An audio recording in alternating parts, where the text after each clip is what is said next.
ओम शांति। ओम शांति। आज की तारीख है 16 मार्च 2023। साकार महावाक्य। बाबा कहते, मीठे बच्चे, बाबा आया है तुम बच्चों की महफिल में। बाबा आया है तुम बच्चों की महफिल में। अभी तुम ज्ञान अमृत की महफिल मना रहे हो। अभी तुम ज्ञान अमृत की महफिल मना रहे हो। तुम्हारी मुसाफिरी अब पूरी हुई। तुम्हारी मुसाफिरी अब पूरी हुई। वापस घर जाना है। बाबा कहते, मीठे बच्चे, बाबा आया है तुम बच्चों की महफिल में। अभी तुम ज्ञान अमृत की महफिल मना रहे हो। तुम्हारी मुसाफिरी अब पूरी हुई। वापस घर जाना है। आज का प्रश्न, अनेक प्रकार के तूफानों में याद को सहज बनाने की विधि क्या है? अनेक प्रकार के तूफानों में, तूफान बहुत सारे हैं, इसमें याद को सहज बनाने की विधि क्या है?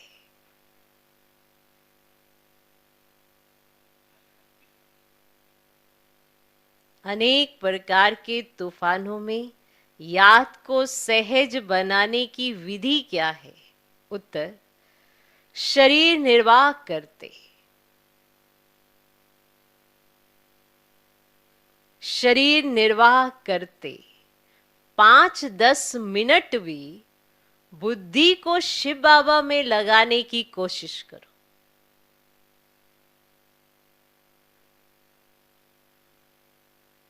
इस शरीर को भुलाते जाओ।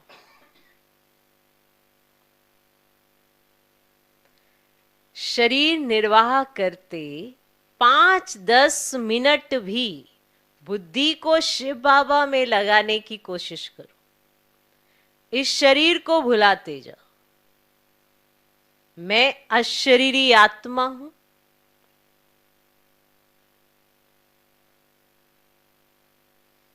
पाठ बजाने के लिए इस शरीर में आई हूं।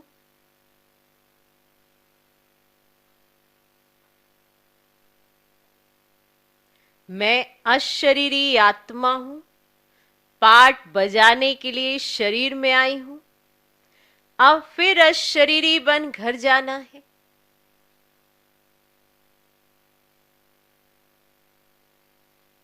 अब फिर अशरीरी बन घर जाना है। ऐसे ऐसे अपने साथ बातें करो। एक सत बाप के साथ बुद्धि का संग हो। एक सत बाप के साथ बुद्धि का संग हो। दूसरे संग से अपनी संभाल करो।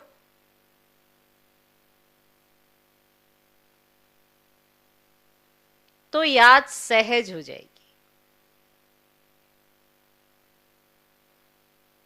शरीर निर्वाह करते 5-10 मिनट भी बुद्धि को शिव बाबा में लगाने की कोशिश करो। इस शरीर को भुलाते जाओ। मैं अशरीरी आत्मा हूं। पाठ बजाने के लिए इस शरीर में आई हूं। अब फिर अशरीरी बन घर जाना है। ऐसे ऐसे अपने साथ बातें करो। एक सत बाप के साथ बुद्धि का संग हो।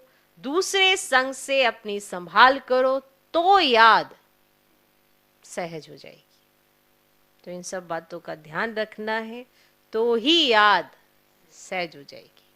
आज का गीत है, आ गए दिल में तो। ओम शांति। बच्चों ने गीत सुना और अर्थ भी बच्चों ने दिल में समझा होगा। फिर भी बाप समझाते, क्योंकि अभी बाप इस महफिल में आए हुए हैं। महफिल तुम्हारी भी है, सारी दुनिया की भी है। भगवान कहते हैं मैं आता हूं भक्तों की महफिल में, तो सब भक्त ठहरे।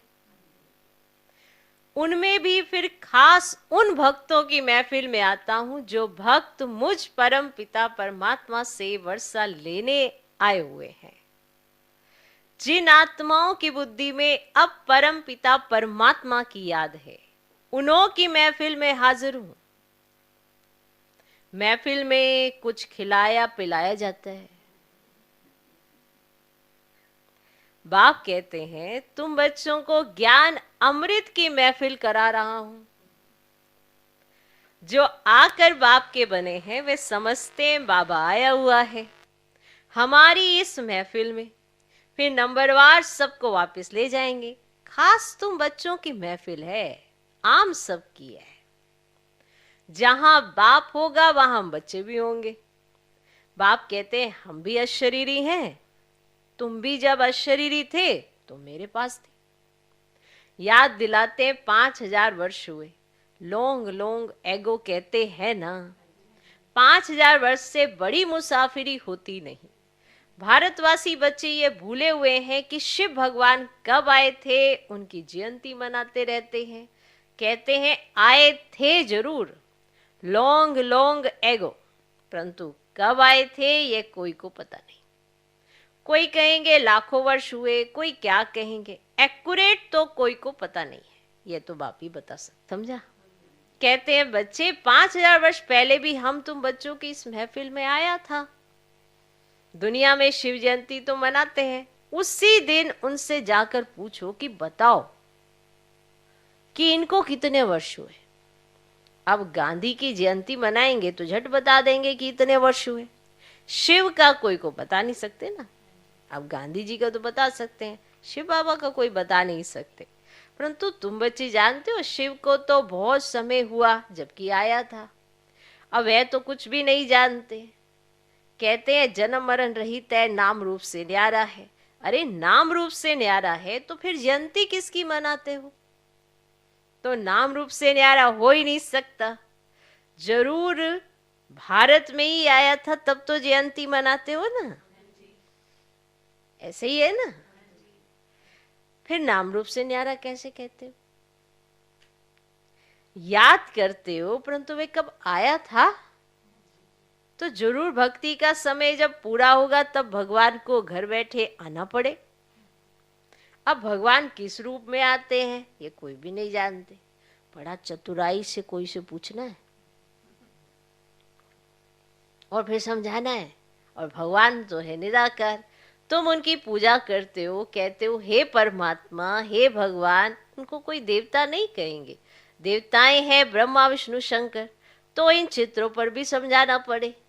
तुम शिव के मंदिर में जाएंगे तो उनसे पूछेंगे ये कब आए थे, कैसे आए। हम निराकारी दुनिया से तो सब आते हैं, वहां से तो सब आते हैं ना। परम पिता परमात्मा को पतित पावन कहते हैं तो क्या किया, पतित को पावन कैसे बनाया? तो जरूर साकार में आकर मुख से समझाया होगा, कोई शिक्षा दी होगी। ऐसे ही तो कोई कह ही ना सके, जरूर मनुष्य तन में ही आएंगे। तो भगवान आते हैं नई रचना रचने, तो जरूर कोई के तन में आया होगा। अब गाया हुआ है ब्रह्मा मुख से मनुष्य सृष्टि रची गई। अब ब्राह्मण सृष्टि नाम नहीं लिखा हुआ है, ब्रह्मा मुख कमल से मनुष्य रचे जाते हैं। तो जरूर ब्रह्मा के बच्चे ब्राह्मण ही होंगे। प्रजापिता ब्रह्मा ने तो जरूर ब्राह्मण ब्राह्मणियां रचे होंगे। सिर्फ मेल रचे तो वृद्धि कैसे हो, सिर्फ फीमेल्स रचे तो भी वृद्धि कैसे होगी? इसीलिए दोनों ही हैं, ब्रह्मा कुमार और ब्रह्मा कुमारियां। नहीं तो ब्राह्मण संप्रदाय कैसे बने? परम पिता परमात्मा रचता बेशक है, ब्रह्मा द्वारा मनुष्य सृष्टि रची जाती है। तो जरूर ब्रह्मा तन में आना पड़ता होगा। अब ये बातें जो अच्छी रीति समझकर और धारण करेंगे वही फिर समझा सकेंगे। जो पूरे राजयोगी होंगे बाप को, राजाई को याद करते होंगे, जिसके लिए ही बाबा कहते हैं बच्चे स्वदर्शन चक्रधारी बनो। सब तो पूरा याद करते नहीं है। बाबा के पास आते हैं, कहते हैं ज्ञान तो सहज है, चक्र को भी समझा है, 84 जन्मों का राज भी ठीक समझा है, 84 जन्म तो जरूर लेने हैं, और जो पहले नंबर वाले हैं वही 84 जन्म लेंगे। अब ये तो सब ठीक है, परंतु याद में रहना यह बड़ा मुश्किल है। योग में अनेक प्रकार के तूफान आते हैं, उनको कैसे वश करें, उसका उपाय क्या है? कौन सा टाइम है जिसमें अच्छी रीति याद कर सकें? तो बाबा ने समझाया, अब यूं तो चलते फिरते उठते बैठते याद करो। अभी तुम यहां बैठे हो, यहां बैठे हो, हम तुमसे पूछते हैं, स्त्री को याद करते हो?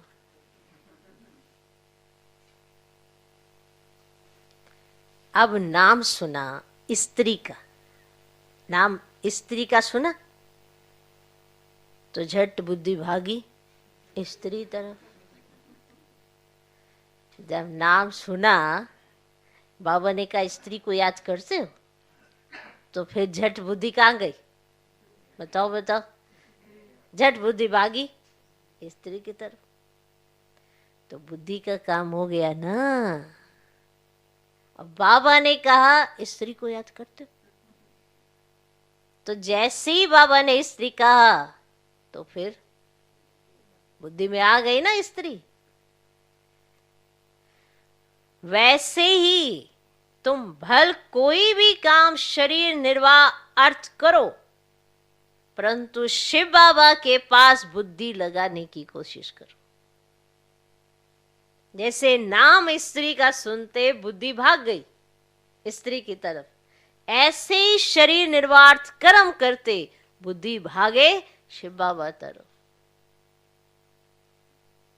5-10 मिनट भी याद करो। मैंने इतनी देर हो गई है शरीर निर्वार्थ कर्म में, उसमें से 5 मिनट निकालो, शिव बाबा को याद करो। हाँ, ये माया भी विघ्न जरूर डालेगी, तूफान बड़ी जोर से आएंगे डगमगाने के लिए, परंतु फिर भी तुम अपना पुरुषार्थ करते रहो।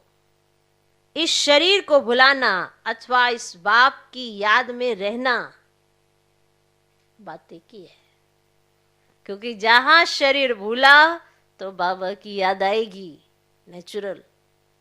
इस शरीर को भुलाना और बाबा की याद में रहना बात एक ही है। अपने को आत्मा अशरीरी समझना पड़े। मैं असुल अशरीरी था, पाठ बजाने के लिए शरीर लिया है, फिर अशरीरी बन घर जाता हूं। बुद्धि में सिर्फ बाप और बाप का घर याद हो। बाप का घर वही है जहां अब जाना है। फिर यह बुद्धि में है कि बाप की प्रॉपर्टी है सत्युग, तो एक बाप की याद से वह भी याद आएगी। तो भक्ति मार्ग अथवा ज्ञान मार्ग में बुद्धि तो और तरफ जाती है, ऐसे होता है ना, चाहे भक्ति मार्ग हो चाहे ज्ञान मार्ग, बुद्धि और तरफ जाती है। अब कन्या की सगाई हो जाती है तो फिर एक दो की याद रहती है। सगाई हो गई और अंदर ही अंदर याद रहती है। भक्ति में कोई बैठेंगे तो भी माया विघ्न डालती है, बुद्धि धंधे आदि तरफ चली जाएगी। माया की दुश्मनी है ना, माना याद ही नहीं करने दे सकती। भक्त देवताओं को याद करेंगे तो भी बुद्धि और तरफ भाग जाएगी। माया बुद्धि को ठिकाने लगने नहीं देती है। ऑफिस में जाते हो तो भी उसी कार्य में बुद्धि रहती है। देखो, ऑफिस में कार्य कर रहे हैं तो भी उसी कार्य में बुद्धि रहती है। इम्तिहान पास किया है तब ये काम करना होता है, उसमें बुद्धि लग जाती है। अब कोई एग्जाम पास किया, जॉब मिली, अब उस कार्य में लग गए तो बुद्धि भी लग गई ना उसी कार्य में। अव्यक्त चीज में बुद्धि लगाने में माया हैरान करती है। ऐसा नहीं कि बुद्धि लगती नहीं है, जो कार्य है उसमें भी तो बुद्धि लगती है। ऑफिस जाते हैं, वहां पे कार्य करते हैं, वहां पर भी तो बुद्धि लगती है। सिर्फ अव्यक्त चीज जो है उसमें माया हैरान करती है। समझा? अव्यक्त चीज में बुद्धि लगाने में माया हैरान करती है। भक्तों को भी बड़ी मुश्किल से साक्षात्कार होता है। जब बहुत तीव्र भक्ति करते हैं तब बाप खुश होते हैं। अभी तो भक्ति की बात ही नहीं, अभी तो है नॉलेज। वास्तव में भक्ति भी करनी चाहिए एक की, आवे बिचारी भक्ति हो तो साक्षात्कार भी हो। आजकल तो वह बिचारी बन गई है, सबको याद करते रहते हैं, तो बाबा साक्षात्कार भी नहीं कराते हैं। एक में पूरा निश्चय हो तो बाबा साक्षात्कार भी कराए।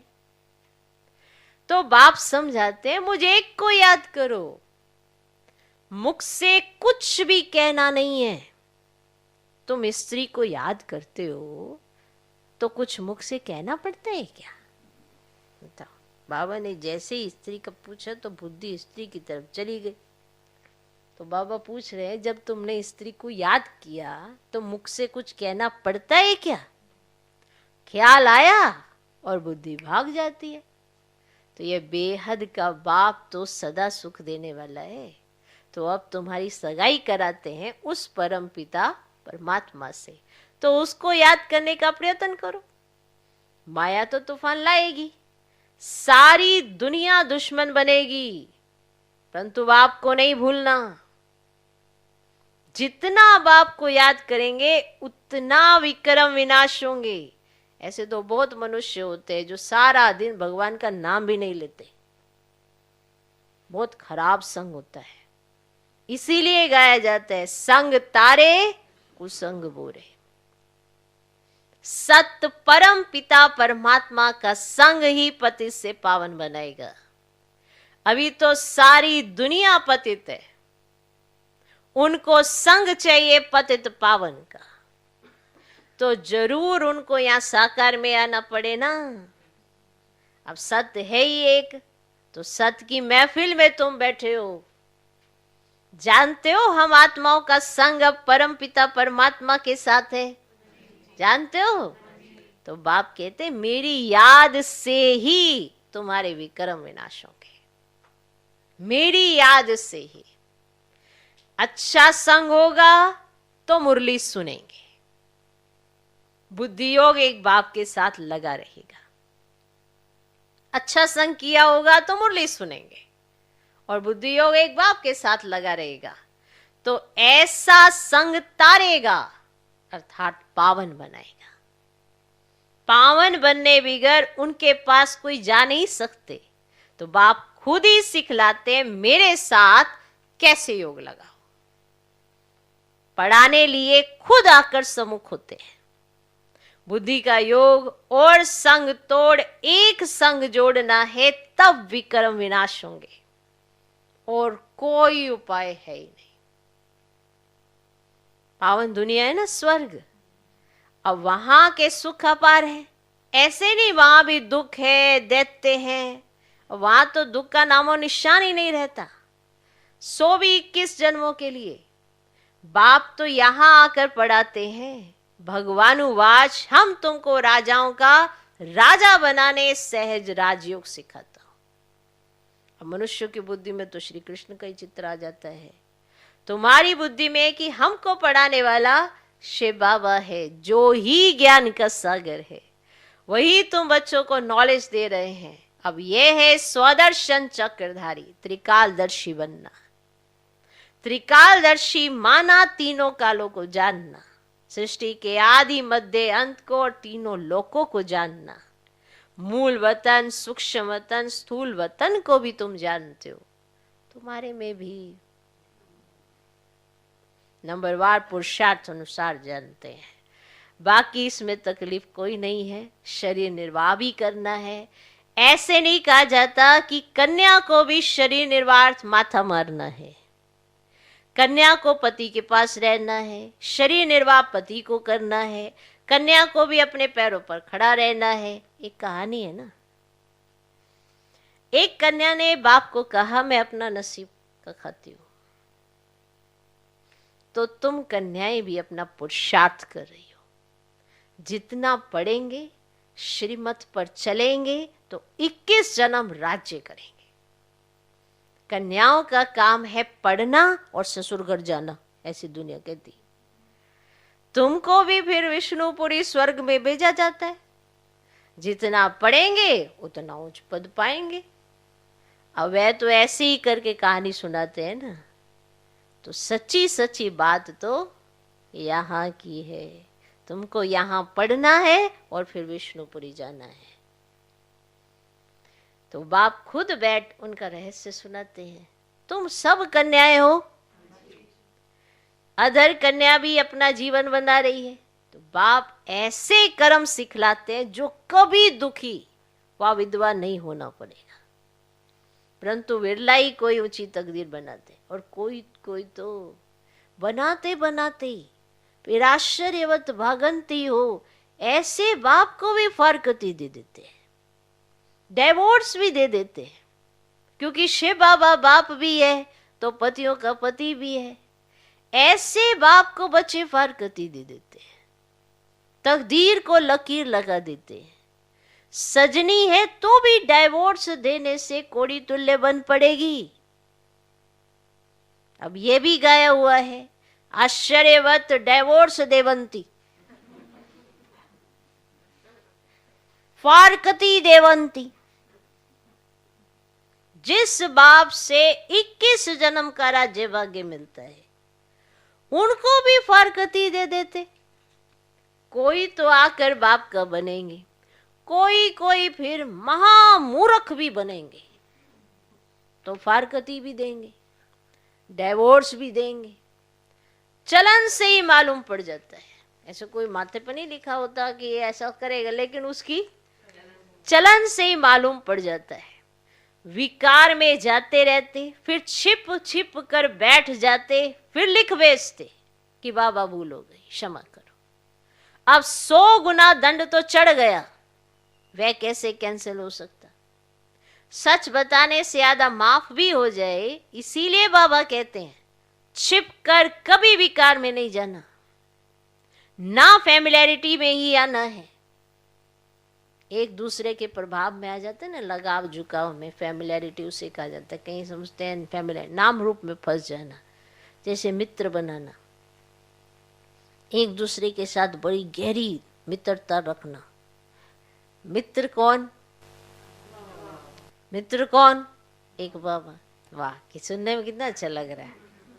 और ऐसे पूछो, ये कौन? मेरा मित्र। वो कौन? मेरा मित्र। ये फैमिलियरिटी की निशानी है। जो हम एक दो को मित्र कह देते हैं ना, कि ये मेरा मित्र है, बड़े खुश होते हैं, ज्ञान में चलता भी नहीं, वो तुम्हारा मित्र है। ऐसे तो सारे विश्व के अर्थ में हमारे क्या भाई बहन है। परदादी, जो मालूम है परदादी कौन? हाँ, तो उन्होंने उनसे पूछा कि कोर्ट में गए तो बाबा का ऐसे केस, तो कल ही किसी ने वीडियो भेजा हुआ था कि परदादी का वो दिन था, तो से पूछा कि तुम्हारे भाई बहन कितने हैं, क्योंकि उनको लगा ये ब्रह्मा बाबा की संतान है, तो निर्मल शांता दादी, तो उनसे पूछेंगे, ये बताएंगे 5 हैं 6 हैं ऐसे।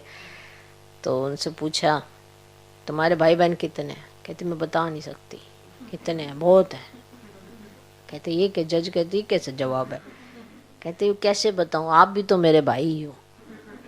कहते केस ही कैंसिल कर दिया, केस ही कैंसिल कर दिया, क्योंकि वो तो भाई बन गया फिर।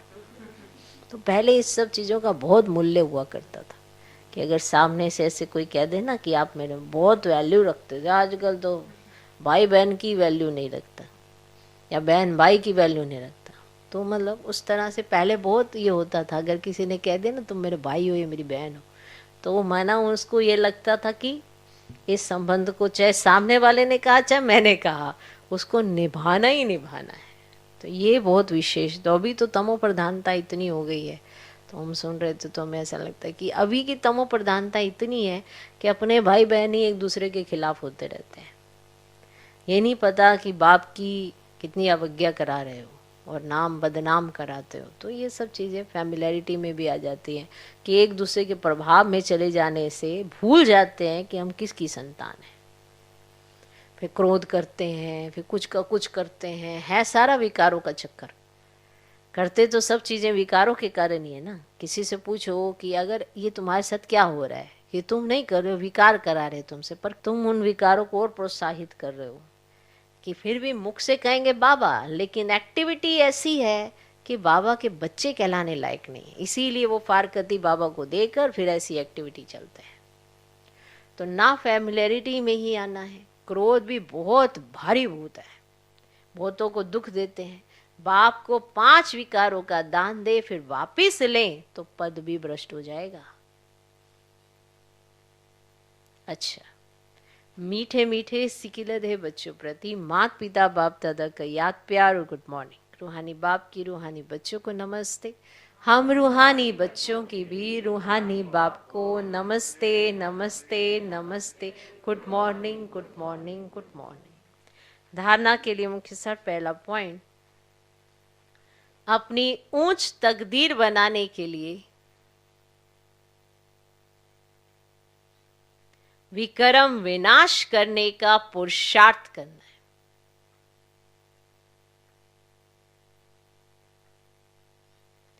अपनी ऊंच तकदीर बनाने के लिए विक्रम विनाश करने का पुरुषार्थ करना है।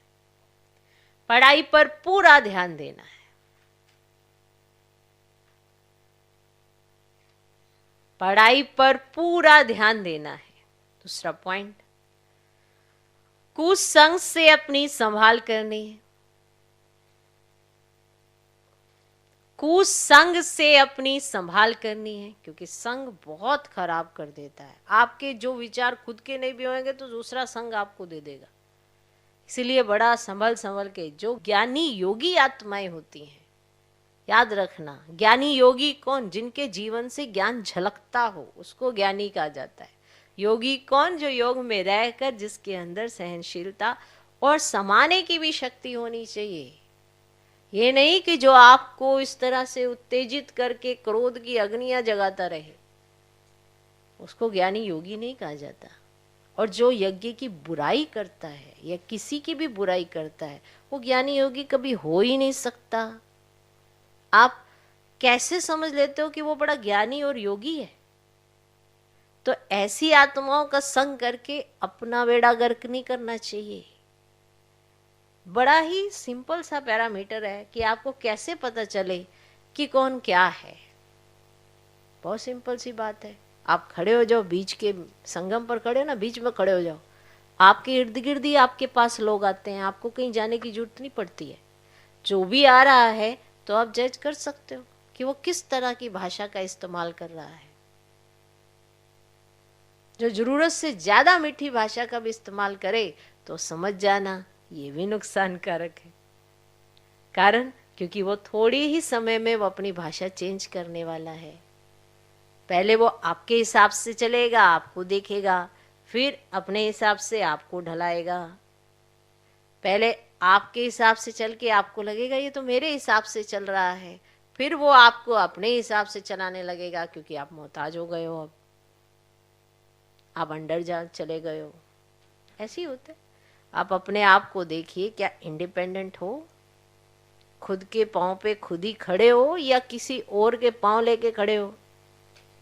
बड़ी ही सहज सी पहचान है, आपने अपने आप को चेक करना है तो। लेकिन नहीं, हम पहले अपनी टांगे काटते हैं, फिर अपनी बाजुएं काटते हैं, फिर अपनी बुद्धि काटते हैं, और फिर समझते हैं कि हमें तो किसी ने नहीं पढ़ाया, हम तो ऐसे उल्टे उल्टे कुछ बोल ही नहीं रहे। एक्टिविटी जरूर उल्टी चल रहे हैं। हम तो किसी को कुछ कहते नहीं, पर कुछ कहे बगैर ही इतना सब कुछ कर देते। तो ये सब क्या है? इसीलिए संग बहुत खराब करता है, बहुत खराब करता है। या तो संग करो बाबा का तो सदा बाबा के ही रहोगे। इसीलिए कहा जाता है एक को ही देख लो, इधर उधर देखने की जरूरत ही क्या है? क्योंकि जब बाबा के बने थे तो एक को ही देख के बने थे। कोई टीचर बहन के पिछाड़ी या भाई बहनों के पिछाड़ी बाबा का नहीं बन सकता कोई। जो भी आता है उसको प्यारा बाबा ही लगता है, तो बाबा के कथन को ही वो जीवन में धारण करता है तो उसका जीवन परिवर्तन होता है। धीरे धीरे धीरे वो इसको देख उसको देख, ये कईयों के साल गिन, कईयों की एक्टिविटी देख, इसी में ही वो धोखा खाता है। कहीं शुरू शुरू में आते हैं तो उनको लगता है अरे ये तो इतने पुराने, इनमें ये भी सुधार। उनको देखना, यहाँ पे भी बाप को मना अपने भी समृद्ध करने जैसी भाषा है। ये ज्ञान ऐसा है कि आप अगर 7 दिन के बच्चे हो वो भी आगे आ जा सकता है, 7 साल से 70 साल से जो भी है वो आगे जा सकता है। हर एक का अपना अपना पुरुषार्थ है, लेकिन उसके देखने का नजरिया वही दिखाता है कि उसकी चलन कैसी है। बड़ा ध्यान देने की जरूरत है। तो कुसंग से अपनी संभाल करो। कईयों से पूछो ना कि आप किसके संग में आए हो तो नहीं बताएंगे, क्योंकि वो कुसंग में आए हैं। अच्छा क्या बात हुई, बस ऐसे ऐसे, एक दो बात बताएंगे। हमने कहा ये चला गया, ये आत्मा कुसंग के प्रभाव में आ गई, क्योंकि उसके पास कुछ है ही नहीं, अंदर से खाली हो चुकी है, वो अपने आप को रख ही नहीं पा रही है। तो कुसंग में प्रभावित आत्मा। अब देखो, आप अपने घर में बच्चे होते हैं ना, कहीं बाहर जाते हैं, आपको कैसे पता वो गलत इंसान के साथ है ये सही इंसान के साथ है? जब वो घर वापस लौट के आता है, जब आप उसको चेक करते हो, उसका उठना बैठना, तो आपको पता चल जाता है। आप थोड़ा उसके फ्रेंड सर्कल को देखने गए हो, माँ बाप को तुरंत पता चल जाता है, टीचर को तुरंत पता चल जाता है कि अभी तक ये ठीक था, अब इसका रुझान या इसका ध्यान पढ़ाई से भी हट गया है। माँ बाप को उसकी एक्टिविटी से या आवाज में थोड़ा ऊपर नीचे करेगा। या कहीं चालाक बच्चे भी होते हैं, आजकल वैसे चालाक बच्चे ही ज्यादा हैं, कि ऐसी एक्टिविटी अपनाते हैं कि माँ बाप को पता भी नहीं पड़ता उनके हिसाब से, लेकिन ऐसी चालाकी करके हासिल भी क्या हो जाना, पता तो सब चल जाता है। आज नहीं तो कल, कल नहीं तो परसों, पता सब चल जाता है, क्योंकि छुपता नहीं है, माँ बाप के सामने सब साफ साफ आ जाता है। तो जब बच्चा कुसंग में जाता है तो उसकी एक्टिविटी बदलना शुरू होती है। हाँ, अगर माँ बाप कहीं और ध्यान है उनका तो वो नोटिस नहीं कर पाते हैं, लेकिन धीरे धीरे धीरे ये पता चल जाता है माँ बाप को इसका संग बुरा है। अब माँ बाप ने जाके उसका संग तो चेक नहीं किया, क्या चेक किया? अपने बच्चे की एक्टिविटी चेक करी कि उसका संग बुरा है। हर फ्रेंड को जाके तो मिलके नहीं आए, क्योंकि वो तो दूर रहते थे। तो एक्टिविटी अपने बच्चों की चेक की जाती है, तब पता चल जाता है संग बुरा है। एक्टिविटी बताती है और कुछ नहीं बताता, इसलिए चलन से साफ पता चल जाता है। तो कुसंग से अपनी संभाल करनी है। पतित पावन बाप के संग से स्वयं को पावन बनाना है। पावन बनना किसे कहते हैं? आपके शरीर पर ऐसा कुछ नहीं होगा, आपकी जो बुद्धि है ना, हर चीज को ना पॉजिटिव वे में लेने लगती है, उससे कहते हैं पावनता आ रही है। हर चीज को पॉजिटिव वे में लेने लगती है, किसी की समझाने को, किसी के कुछ कहने को। अब कई बच्चों को देहाभिमान इतना है कि अगर किसी ने टोक दिया, कुछ कह दिया, तो वो स्थान ही छोड़ देते हैं, वो सेवा ही छोड़ देते हैं। माना किसी की टोक भी 2 मिनट के लिए बर्दाश्त नहीं होती है। सोचो हम बनेंगे कहां से सर्वगुण संपन्न? है छोटे, फिर भी छोटों को बर्दाश्त नहीं हो रही है कि किसी ने मुझे कैसे टोक दिया, मुझे रोक दिया, मुझे 2 शब्द कह दिए। टॉलरेंस पावर जो है ना, 0 के बराबर है। पहले लोगों में वो बड़ी शक्ति होती थी, तो समझते थे अरे बड़े ने कहा, कुछ गलती होगी, कुछ ऐसा होगा, तो अपने में करेक्शन करते जाते थे और फिर बन जाते थे सर्वगुण संपन्न, यानी कि क्वालिटीज आती जाती थी। वो बनते बनते फिर बाबा हमें ना शक्तियां देता जाता है, और फिर जब वो शक्ति आती जाती है तो हम बनते हैं 16 कला संपूर्ण। और कहाँ से कलाएं आ जाएंगी एक ही स्थान पर बैठे बैठे? तो वो देगा तो बाबा ही ना गिफ्ट में। तो आजकल जो सबके सोचने और समझने और सहन करने की जो शक्ति है ना, बहुत क्षीण हो चुकी है। जरा सा किसी ने कुछ कहा नहीं, फीलिंग में आए नहीं, जरा सा कुछ नहीं, मुझे यहाँ से इस स्थान से हटा के मुझे दूसरी सेवा, मुझे ये कब तक करते रहेंगे? आज एक है, कल दूसरा, परसों तीसरा। मेरा स्वभाव संस्कार ऐसा हो, जहां पर भी बाबा मुझे भेजे, समय अनुसार कुछ भी हो, कहीं पर भी, मेरे अंदर इतनी समझ हो जगह खुद के स्वभाव संस्कारों को बदलने में इतनी मेहनत लग रही है तो सामने वाला भी तो बदल ही रहा होगा। ऐसी सोच कहाँ से लाऊं मैं? नहीं आती है। इसलिए आपस में भिड़ते रहते हैं, लड़ते रहते हैं,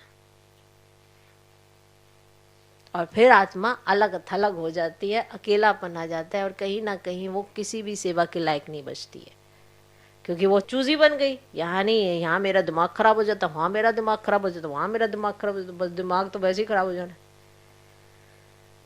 उसको ये नहीं देखना चाहिए कि सामने क्या है, उसको ये देखना चाहिए कि मुझ में मेरे भगवान ने या मेरे माँ बाप ने क्या गुण सिखा के मुझे भेजा, या कहीं पर भी जो रहती हूँ तो वो बाबा की ब्लेसिंग है ऐसी सोच डालने की। इसीलिए कहीं पर भी जाओ तो सारी जगह एडजस्ट हो जाते, कहीं पर भी जाओ सारी जगह एडजस्ट।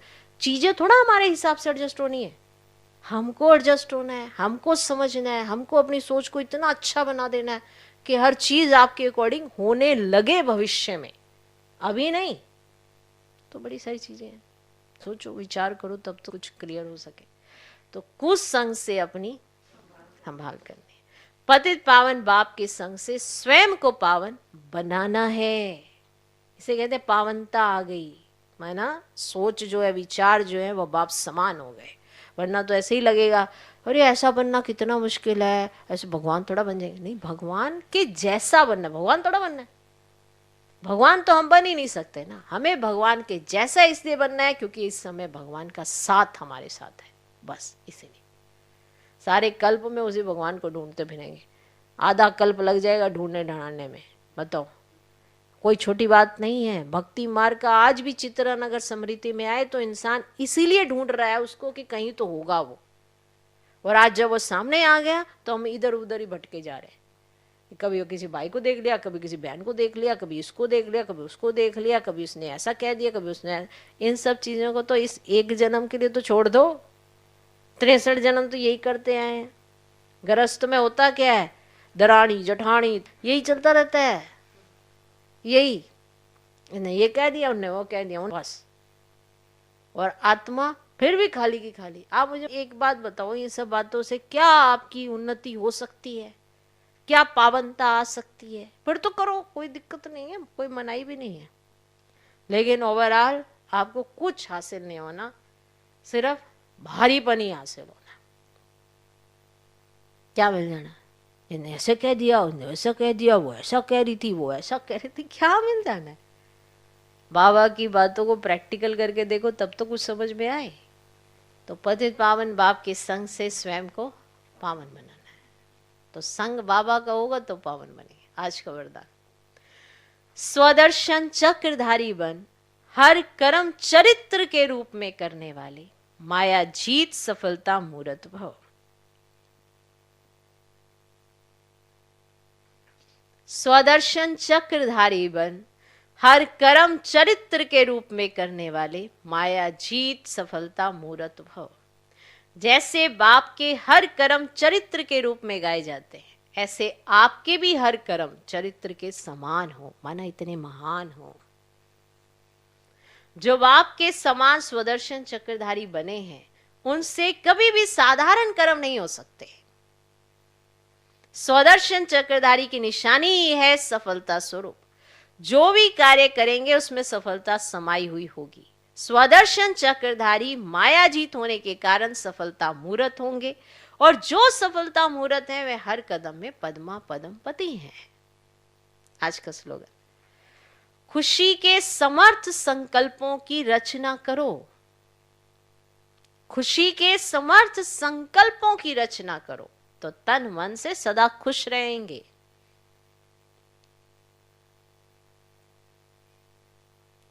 खुशी के समर्थ संकल्पों की रचना करो, माना संकल्प रचना, संकल्प करना ये अपने ही हाथ में है। पर आप कौन से संकल्प करते हो, किन संकल्पों से आपको खुशी मिलती है, वो भी आपको ही मालूम है। तो आप खुशी के समर्थ संकल्पों की, माना इतने अच्छे से अच्छे संकल्पों को रचें अपने लिए, और फिर आपका तन मन भी खुश हो जाएगा। चाहे आपको कितनी भी थकावट होगी तब भी फील नहीं होगी, क्योंकि आपका मन भी खुश है, तन भी खुश है। तो ये संकल्प पर बहुत निर्भर करता है कि आप किन संकल्पों को रचते हैं। तो खुशी के समर्थ संकल्पों जो अच्छे से अच्छे हैं, समर्थ बाप साथ है तो समर्थता के संकल्प करें। तो तन